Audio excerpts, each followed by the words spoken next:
حضرت ابو ربی فرماتے ہیں کہ میں نے ایک گاؤں میں ایک نیک عورت کی شہرت سنی جس کا نام فضہ تھا۔ میری عادت کسی عورت سے ملنے کی تو نہ تھی، مگر اس کے احوال میں نے ایسے سنے کہ مجھے اس کے پاس جانے کی خواہش پیدا ہوئی۔ میں اس کے گاؤں میں گیا اور اس کی تحقیق کی تو مجھے لوگوں نے بتایا کہ اس کے یہاں ایک بکری ہے جس کے تھنوں سے دودھ اور شہد دونوں نکلتے ہیں۔ مجھے یہ سن کر بڑا تعجب ہوا۔ میں نے ایک نیا پیالہ خریدا اور اس کے گھر جا کر میں نے کہا، تمہاری بکریوں کے متعلق میں نے یہ شہرت سنی ہے کہ وہ دودھ اور شہد دیتی ہیں، میں بھی اس کی برکت دیکھنا چاہتا ہوں۔ اس نے وہ بکری میرے حوالے کر دی۔ میں نے اس کا دودھ نکالا تو واقعی اس میں سے دودھ اور شہد نکلا۔ ہم نے اس کو پیا۔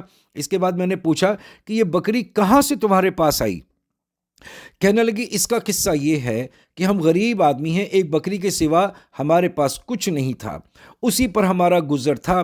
اتفاق سے بقر عید آ گئی۔ میرے خاوند نے کہا کہ ہمارے پاس کچھ اور تو نہیں ہے، یہ بکری ہمارے پاس لے آؤ، اس کی قربانی کر لیں۔ میں نے کہا، ہمارے پاس گزر کے لیے اس کی سوائے تو کچھ بھی نہیں ہے، اس حالت میں قربانی کا حکم تو ہے ہی نہیں، پھر کیا ضرورت ہے کہ ہم اس کی قربانی کریں؟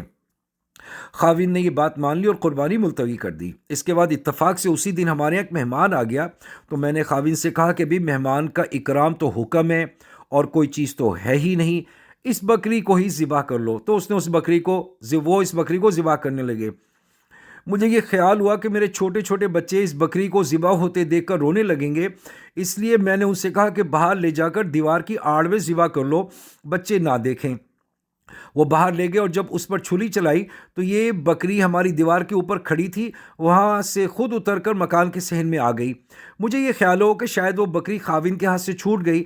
میں اس کو دیکھنے باہر گئی تو خاوند اس بکری کی کھال کھینچ رہے تھے۔ میں نے ان سے کہا، بڑے تعجب کی بات ہے، ایسی ہی بکری گھر میں آ گئی۔ اس کا قصہ میں نے سنایا۔ خاوند کہنے لگے، کیا بعید ہے کہ اللہ تعالیٰ نے اس کا بدل ہمیں عطا فرمایا ہو۔ یہ وہ بکری ہے جو دودھ اور شہد دیتی ہے، یہ سب کچھ محض مہمان کے اکرام کی وجہ سے ہوا ہے۔ پھر وہ عورت کہنے لگی کہ اے میرے بچوں، یہ بکری دلوں میں چڑھتی ہے، اگر تمہارے نیک دل رہیں گے اور اس کا دودھ بھی اچھا رہے گا، اور اگر تمہارے دلوں میں کھوٹ آ گیا تو اس کا دودھ بھی خراب ہو جائے گا، اور اپنے دلوں کو اچھا رکھو، ہر چیز تمہارے لیے اچھی بن جائے گی۔